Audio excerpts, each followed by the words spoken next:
He will direct the. He's not going to strip down to his undergarments, but he'll nod to some of the attendants who will begin helping him unbuckle the heavy, shining alumen armor. It's not actually heavy; it's rather light for what it is. But his plate mail essentially, he strips down to sort of the forget what it was called, but it is that sort of quilted under armor clothing.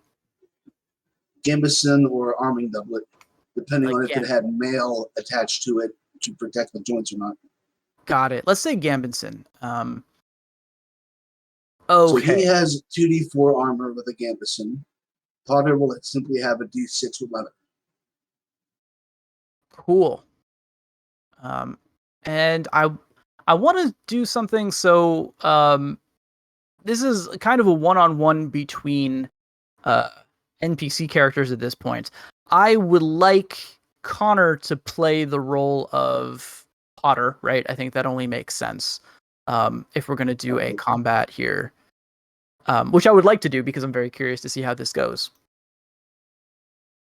Time to assassinate the king.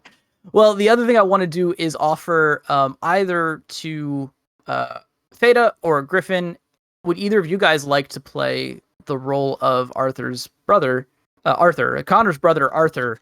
I've got a stat block for him, and it might be more interesting. Of course. Yeah. I'll let you guys decide who wants to run it. Let me drop the stat block in the chat here.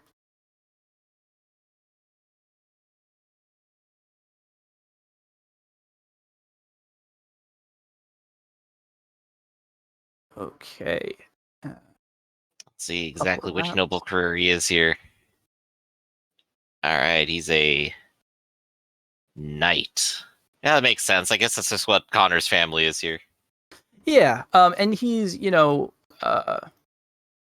Ark had said that he wanted, he came up with all of these great NPCs. I may be taking some liberties with them here, but the youngest brother was a knight. I have to imagine Arthur looked up to Connor being sort of a famous globe-trotting knight himself, but maybe a little more young and judgmental. So I also dropped in his gifts beneath that. I think the only one I need to brush up on here is ambidexterity. Right, well, Connor can tell us about that, right?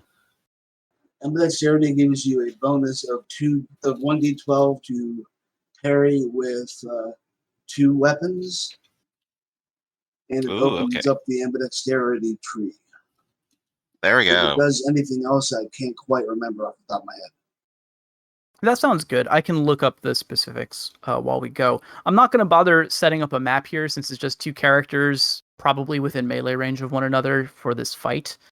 Right. But we could roll initiative to see who gets the first strike. And Arik, you do have stats for Potter, right? I mean, he's a typical, basically, but you've been kitting him out, so I imagine that you have all of his combat rolls as well. Well, I think that Cinquedea does the same damage as a saber, which is +2 critical. Yeah, he does have a metal shield. I know the silk leather armor. And he also has, I've given him veteran, which is what I'm going to be relying on in this fight. Cool. We're rolling off to see who gets to play him. It's mine. Okay. Man, Harmon really wants to kick Potter's ass. He's been waiting so long for this moment. Proxy. All right. Well, it is clear the duel has been issued. The challenge has been issued, and observing the rites of the duel, everyone in the main chamber kind of clears a space. Those of you who are not involved know that it is time to step back. Potter takes up his weapon shakily, and Arthur begins to stalk around him like a hyena stalking, or a lion stalking their prey. He's not even bothering with proper form at this point. He's just sort of trying to instill fear again into Potter. And it seems like it's working, because Potter thinks that he's either going to achieve his dreams today or die. Well, it has been clear that this is not a duel to the death, simply a duel to... It's basically the first one to inflict a wound on their opponent, first blood, as it were, which of course would be the hurt status. Or if someone declares that they yield, which might be the fear status, right? Mm-hmm. Okay. Would you allow rallying during this fight? Yeah, we've got people on the sidelines. I think that would be interesting. Make it kind of fun. Oh boy. You could have Connor in his corner, right? Right? And you know what? But to make it fair, I'm going to say that Arthur has a buddy on his side as well. Also a typical, so he could try to rally with a d6 as well. And there's just one more thing I must do before we start this fight. So close.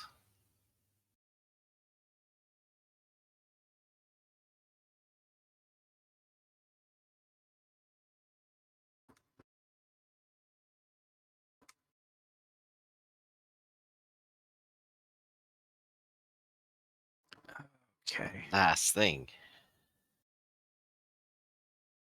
So Connor's going to go approach his brother Arthur before the match. Now, of course, I want my squire to win, but that doesn't mean I can't wish you the best. I would hope you comport yourself with all the grace and dignity of the bare man. Arthur nods and he says, I'm not the one who needs to defend his honor. I did not adopt a street urchin to be my sacred, my squire, my companion on your adventures, but I'll be just fine. I won't damage your precious commoner. I'm just going to show him his place. I'm sure you will. I want a clean fight. And with that, Connor will take his leave, go to Potter's corner, and say, I hope you kick his ass.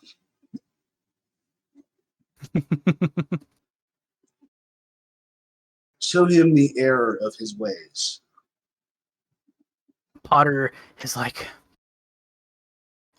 I'm certainly going to try. Okay. So yeah, let's get this done. Why don't you guys roll for initiative to see who gets in the first strike here? All right, so complete typicals, just looking at some 2d6s, and I got focus. Heck yeah. Arthur is in the zone. Potter is not. Potter He has... didn't botch. He didn't botch. He's been able to draw his weapon. Since this is a duel, it's implied that you guys have your ready weapons. But Right. I definitely think that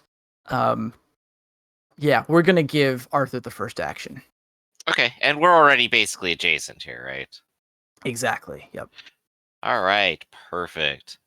Well then, I'm going to go ahead and both aim and guard, and then try to strike him, for I have no fear. Not of this tiny child. So he has a short sword and a buckler, correct? Yeah. Alright, cool. So he's going to go ahead and do that. He has a D12 for aiming. And doesn't start off the best, but, well, let's see what Connor rolls in response. He can counter or parry.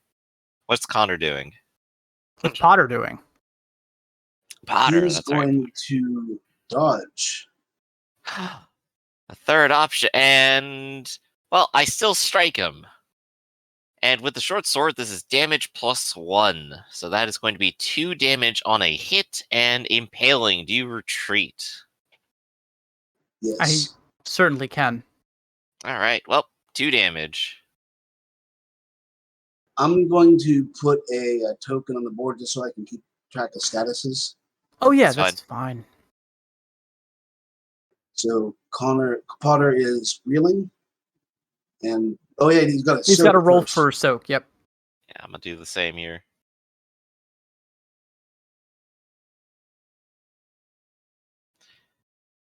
So 2. So he's just down to reeling. Yeah. He absorbs the blow with his own weapon. You'd have to move it next turn. Anyways, action copy. Yep. All right. So seeing this happen, Connor is going to yell across the sands, "Potter, you can do this. I've trained you well." Of course, tweaking his own horn there while he rallies. And now Potter gets rid of reeling and becomes focused. All right. Ooh. Now you can have somebody try to rally.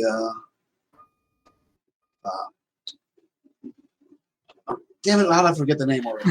Arthur. I don't Yeah. imagine anyone's I true made the leadering damn name Arthur up, here, too. are they? Yeah, Yeah, I mean, so- Arthur doesn't look like he needs rallying at this point. I think everyone's just like, oh, he's He going to kill probably this has poor his porcupine. posse around here who will be around in case he gets afraid, I imagine. Yeah. If he starts to dishonor himself, somebody's going to say something.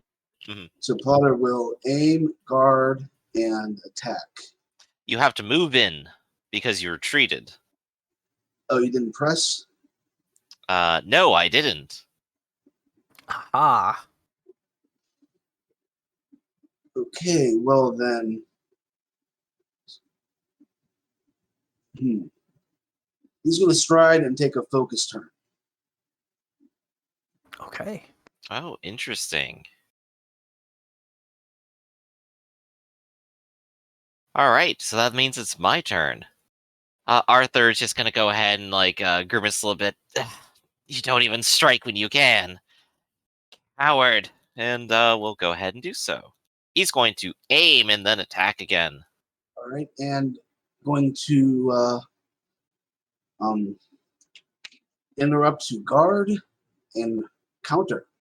All right, here we go. The clash.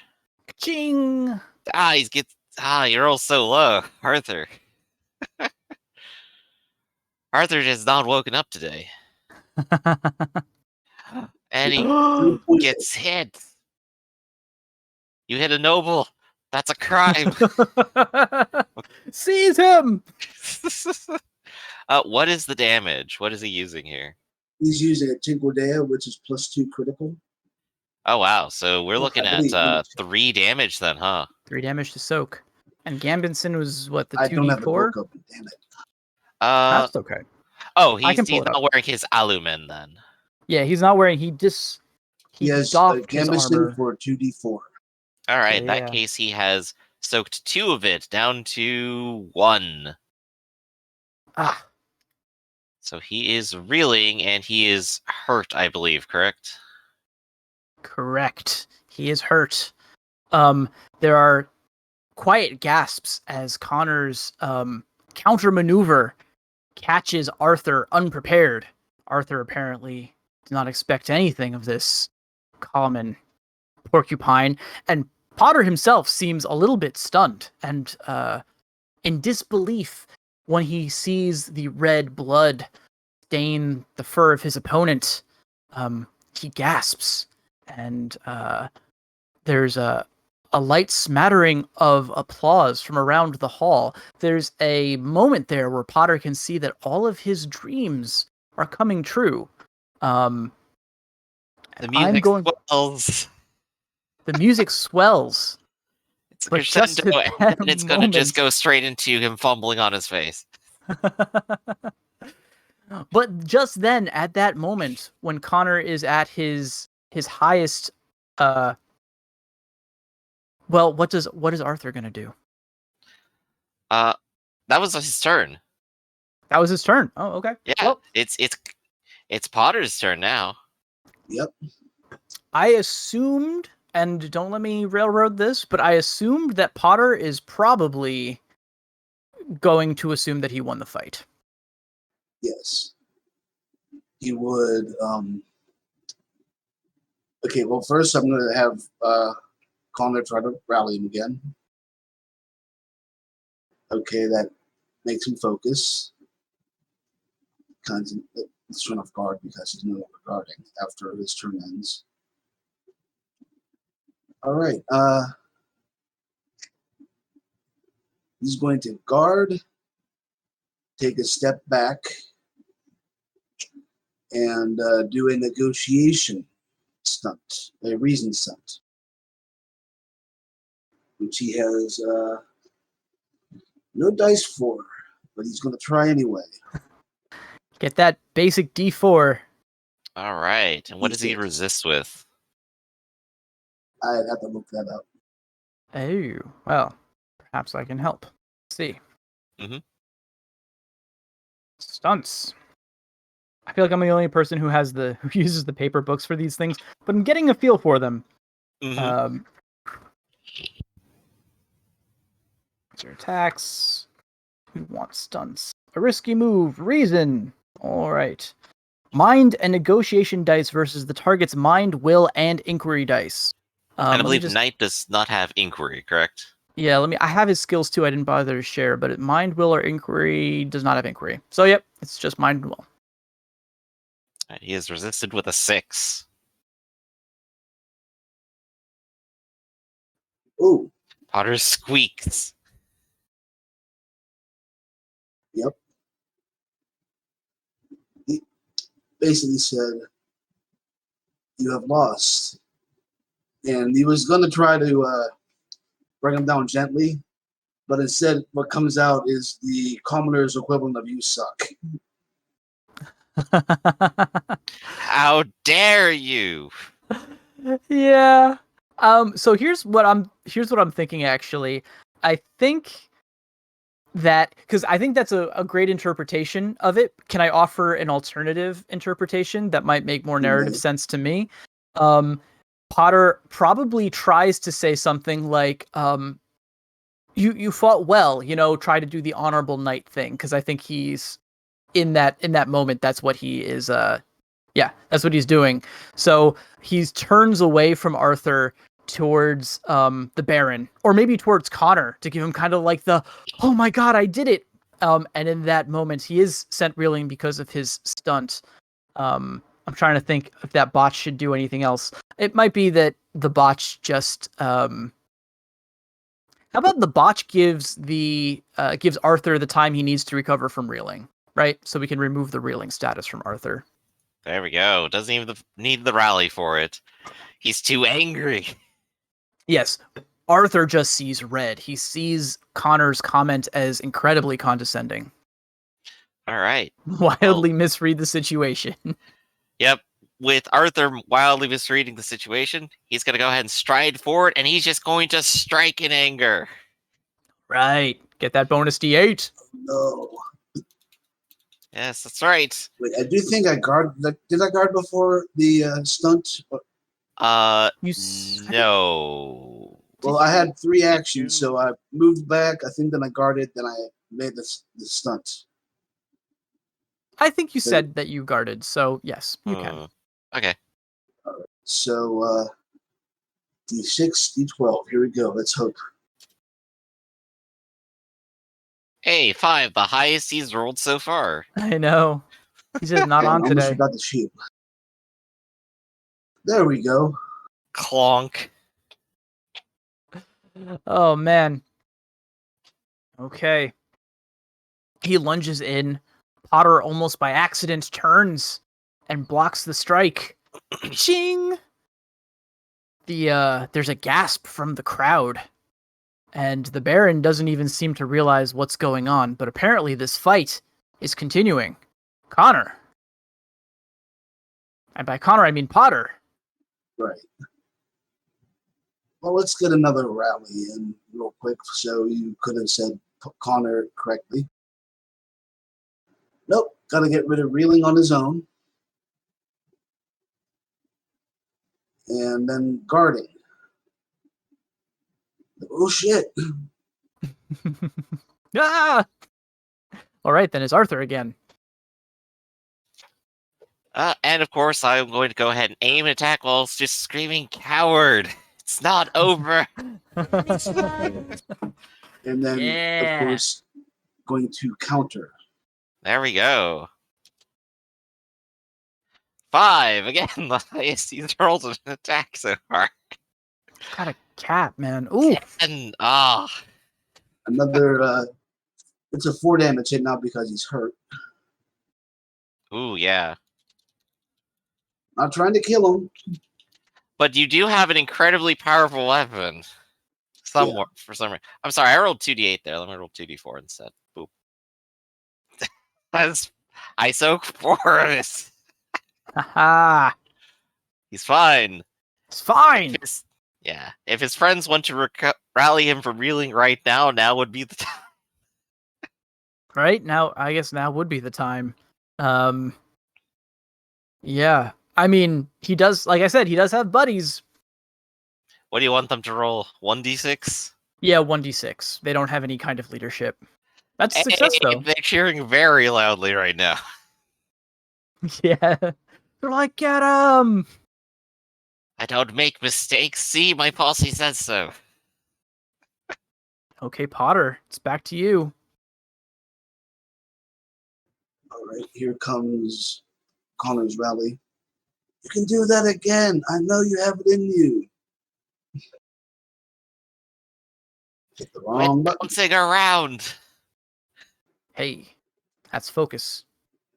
All right, then I'm going to spend it to guard, aim, and attack. There you go. All right. I will attempt to parry you. Now, I'm the one I with do the have 5. the buckler handy. And I get the d12 for ambidexterity. And I outclass you. Whoa. Whoa.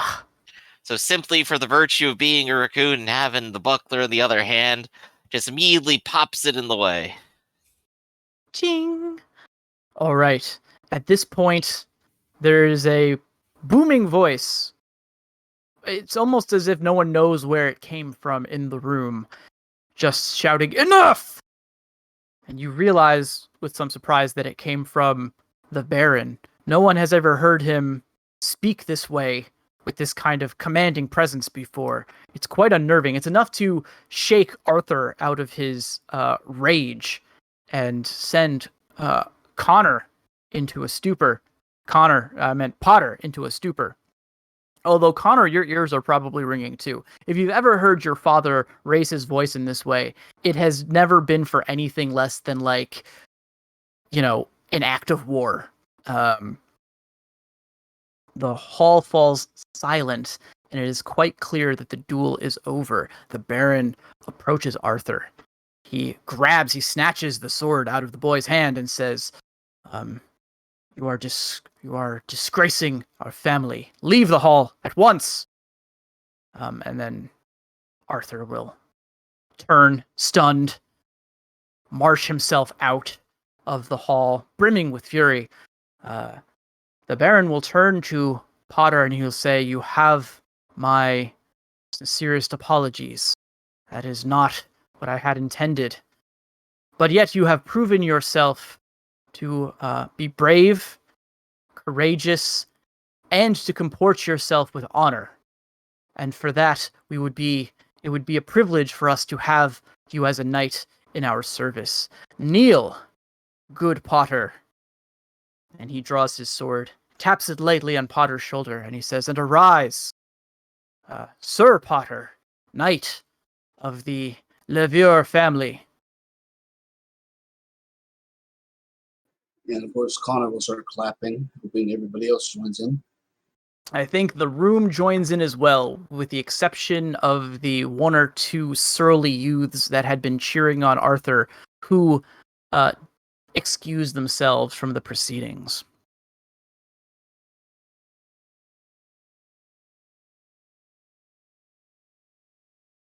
Hey man, Potter's got Connor in his side, in his corner. Like, that's strength. That's the power of friendship right there. It's an impossible force to defeat. I imagine Connor is probably a little bit excited at this. Quite. Yeah, it was a long road, but we got to see Potter finally achieve his dreams. We Are the Champions is playing softly in the background, and I think.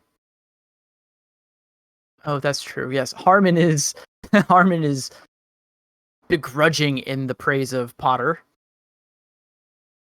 Smug Harmon is smug. But most of the rest of the court will be telling tales of this day, at least for the next few following nights' gossip. Okay.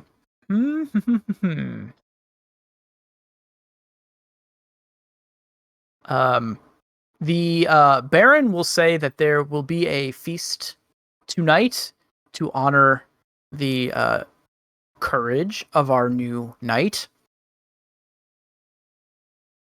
But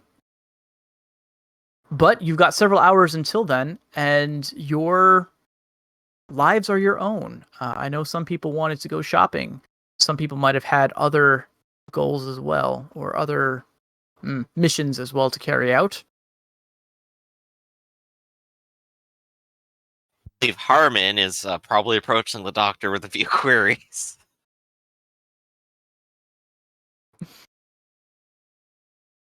Oh, you got to do some shopping. Oh yeah, versus 2d8. Oof, that's gonna be rough. Okay, do you want me to roll that? Might actually be your person to lead this, and I could try to assist you, Connor. Well, I only have a D4, D6 to assist with, and I don't have team players, so I don't want to ruin this for them. Ah, right. I figured you might have like some special ability to help you like find objects. Well, I did have Insider with the Ephemeral Smith's Guild until I sold it back. You do still have Insider with your family, right? Let me check. I think I was given a different gift because I technically already do have Insider with my family. It's not a Well, I mean, bonus. if you have it at all. I think it's Fremerouge is a town. I'm gonna double check though, based on the sizes in the book.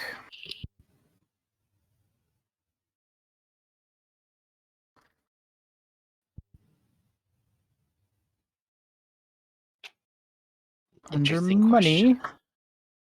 Town, yeah, it's a town. It's not as large as the city, so. Then it's 2d8. I will roll it now in opposition. 2d8. First roll I'm doing today. 7 is not bad. Well, I will roll my 2d6 and not be able to succeed comparatively. Yep. I could roll my personality to help out my friend, though. Well, it turns out merchants don't respond well to me taking my time explaining myself. Oh, item unfound.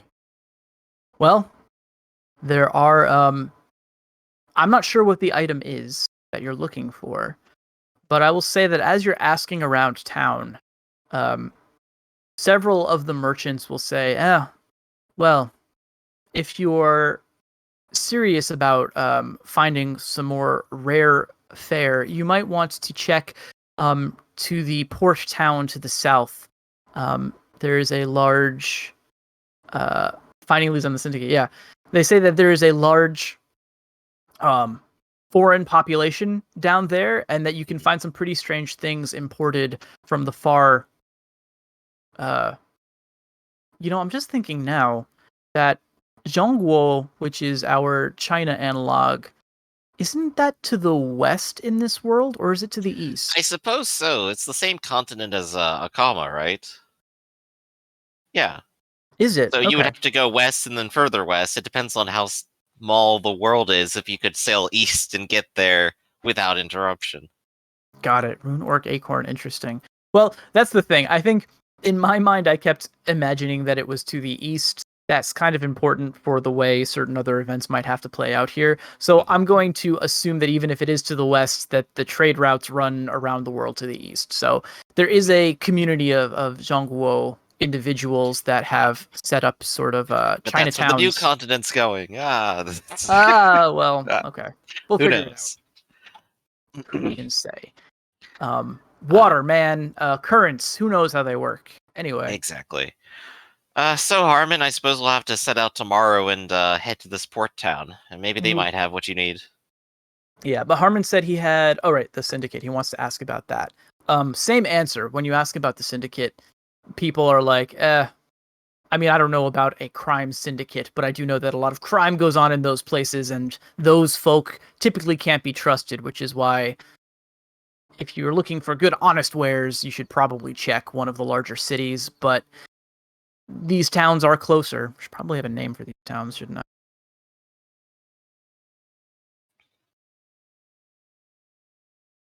Maybe. All right. And now to another town. The syndicate is here. Well, I mean, they could always like base somewhere else and then like walk over here. Yeah, I mean, there's probably even a couple merchants that show up in Fermarouge from time to time, simply because I imagine there's coastal trade happening all along this area. But yeah, in terms of where a lot of foreigners live, there is a town not far to the south, which I'm going to find out now. Fantasy town names called Pinecliff. That's painfully generic, but we'll go with it. Yeah, it was specifically stated, why wait all this time to get back here to get to the syndicate? Exactly, yeah. This is exactly, because this is sort of where you assume their base of operations are, where the Dubois Company assumes that they are stationed. Exactly, where you were told they were stationed. So.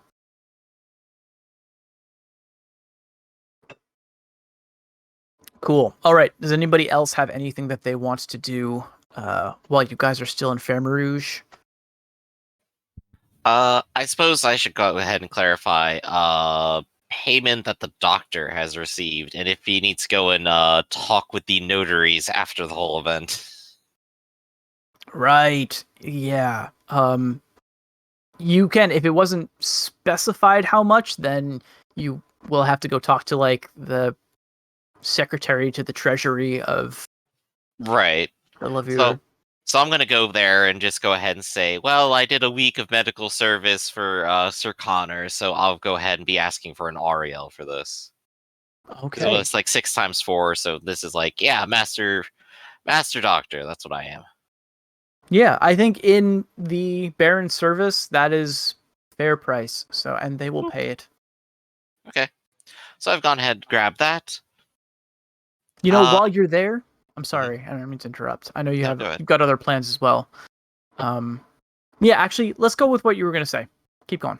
No, well, I wanted to hear what you had to say. Well, okay. I know. After that, I was probably going to go ahead and spend time with Bruce and just talk with him, and then also Meadow. So those were the two that I was probably just going to spend some time with. Yeah. All right. Okay, well, when you meet up with them, I'm just catching up with what Harmon's saying in the chat. No, I understand. From the continent and here. Yep. Yeah. They might...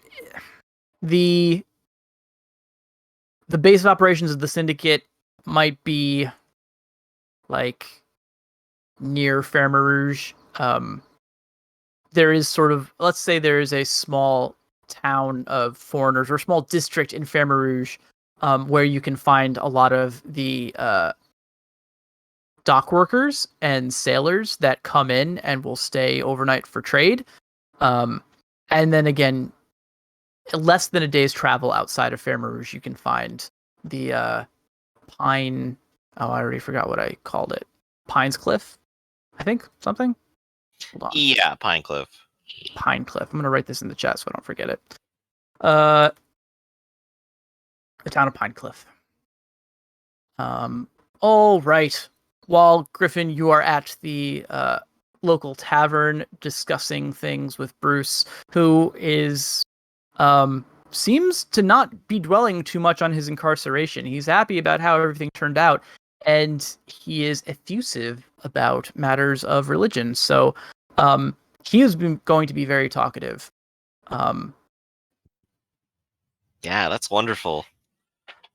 So I'm definitely going to indulge him in that because that's what we're doing. We're just huge nerds. But more specifically, I might actually ask him a little bit about his time with Meadow. And Yeah, inquire Meadow. a bit on that too, since we're clearly both concerned about him. Yeah, Meadows is actually in the bar as well. He's staring despondently into his drink. And he's greeted you, but he doesn't seem like he's that interested in joining the conversation. And it seems like he's got a lot on his mind. Bruce will sigh and say, I can't help but fear for the poor soul. He was my only friend for our long imprisonment together. I nearly lost my mind being there for but a week, and he had stayed there for a month or more. The way he tells it, I can't imagine that anyone come out of that and be completely sane. But he has a good soul. I spoke to him of the light of Sa'alumer, and he seemed receptive, but I fear that he has vengeance in his heart. And I must say that in his position, I'm not sure that I would be strong enough to put that aside either. I was there when they asked him, pointedly, every day at meal times. They would ask him for the location of his father's Alumen mine, and every day he cried that he did not know. He was never told. He was being wrongfully imprisoned, and it was he couldn't help them even if he wanted to. And now to hear that all along he knew the secrets of his father's mine, it speaks to a will, to an inner power that I am quite in awe of. I did not know he possessed it. What he'll do now, I could not hazard a guess, but my heart is with him. Of course. You spend plenty of time with him, and I suppose he is at least torn between his options, I think, at least as I've heard it. Perhaps, though, maybe you could assist me with an idea of some kind. I think perhaps it would be best if we took his mind off of things for a little while at the least. If he dwells on them too long, who knows what he'll think next. But It is true that the idle idle hands are the devil's workbench. That might not be the right one, but yeah. and true enough. But maybe tell him to go work in in your local forges would not go over the best. But I think a different sort of distraction. I think perhaps after a month away with no fun, we can give him a good night on the town. Ah, yes, your unique brand of worship. Um, well, although the spiritual leader in me might disagree, I do think if anyone deserved a night on the town, as you put it, it would be our good Meadows. Well, odds are you'll end up having more time to spend with him than I will once Connor decides to get on the road again and do whatever he decides to do next. Uh, but honestly, you could probably use a bit of it too. Life's worth living, after all. Well, A drink to that. I'll drink to that. He'll drink to that as well. I think he's found a friend in the doctor. Even if they don't always see exactly eye to eye on scripture interpretation. Mm-hmm. So is that the plan then? You guys are going to get Meadows drank? Yeah, we're going to try making sure he has a good time tonight. We're going to try stirring up a few festivities, maybe try getting him to talk to other people and have some fun. Okay, all right. You know what? I really kind of want to roll for this. Actually, this is I've Hmm. never had to roll in an RPG for like Starting a party? starting a party, specifically getting like a grumpy, depressed person less grumpy and depressed. Hmm. So let's look at our skills and see what might fit the bill here. There's a lot here. Gossip would be good for starting a party for getting the word out. Gossip is Carousing could give you an extra D12 because there is going to be drink involved. very true, very true. I could maybe make a petition for leadership as I have everyone, yes, follow me, my example. Wow. The Well, if you get Connor to the party, he's going to be bringing Potter. Well, of And course sticks Connor's of invited to regulars. continue drinking with me. All right, so I could Yes. assist with that leadership role. All right. Well, wait, hold on, because I did say there was going to be a banquet. Maybe this is yes. after the banquet? Maybe this is like late into the night. This is the after party for Potter and Connor. That could work. How about, what do you think? That sounds great. Well, once you have to, I know it is very these things are very important for you, Connor. Please attend Yes. your banquet. Make sure Potter is happy too. He has not had a great time either, but he probably should not go on the binge with us afterwards. Probably not. So make sure he is especially happy at this banquet. And I'll put a hand on your shoulder as well and go and make sure that you have some fun there too. I will try. Okay. So after he's done with his banquet, he can come over to us and, well, let's see if he assists. I'm going to go ahead and try to get the party started by example. By example. Okay, yeah, let's do leadership then. I think that's fine. You don't have carousing, do you? Unfortunately not. I'm starting to build a habit though, aren't I? You are. I'm thinking about Not a future nun. gifts. But okay, yeah. So let's do that. Let's do will and Mhm. leadership. I'll give you a D8 for Bruce, who is maybe not the biggest party goer, but he's gonna try his hardest. But I am going to want 2 successes to rouse out of the funk, rouse Meadows out of his funk. All right. So if Connor would love to go ahead and begin with the assist, we'll see if I get another D8 in here. Connor, for you, I think this is probably gossip makes the most sense. Well, I have no gossip. Wait, do I? Let me check. Yeah, you I said have you a did D4. earlier. Yeah, I do have a D4. I only just bought it. That's why I didn't realize I might have. Give it a go. Spread the word. Yeah. Tell everyone. Right. The priest is getting drunk again. So etiquette is mostly for noble crowds, so I don't really know if you want to bring any knights to this party besides Yeah. me. So, Probably I the don't think wrong type of etiquette. party here. Yeah, I think this Yeah, is so one I'm not case gonna where work With the etiquette won't work. commoners today. so mind and gossip, D64. Here we go.